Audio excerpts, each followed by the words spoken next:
all of us, to bring down the drug law. Yes. I don't think anyone disagrees with taking the impaired drivers off the road. That's just common sense. But what they're doing at the moment, just testing for a couple of drugs and testing for any amount. I mean, the recent,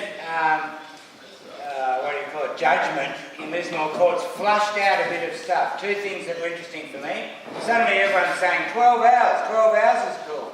I remember when the test first came out, the cops said 4 hours. So there's total confusion happening. And thank you all for coming. It's great to be back in Nimbin. And in fact, last time I was in Nimbin, there was almost like a natural disaster on. Remember with their hemposium, there was this extraordinary weather that was like shutting down Nimbin and isolating it. Actually, maybe that's not such a bad thing, is it? When Nimbin gets isolated and left alone for a while. Nimbin Island.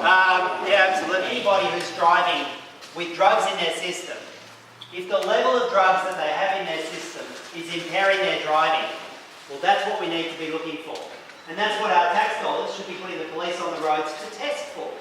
If you've got a level of drugs in your system that is impairing your driving and making you a hazard to other motorists and to yourself, it shouldn't matter what the drug is.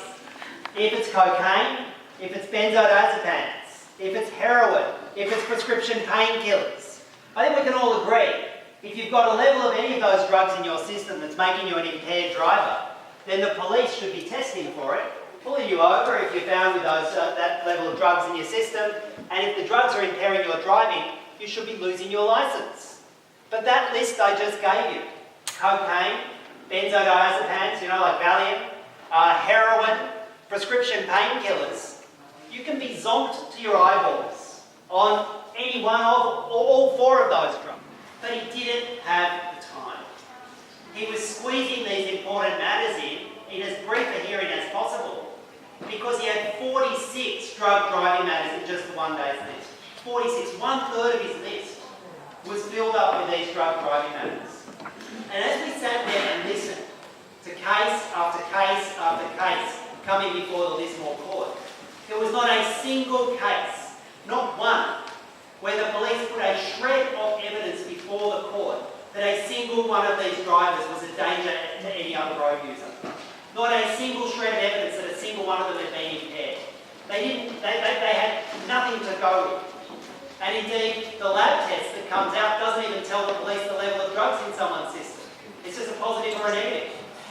So we saw 46 people being ground through this sausage machine in the local court. No fault of the magistrate, who was trying to do the best he could with a seriously flawed law. But if it's ever your second case, if you've ever been caught more than once on this roadside drug testing, he has no discretion. He must take away your licence.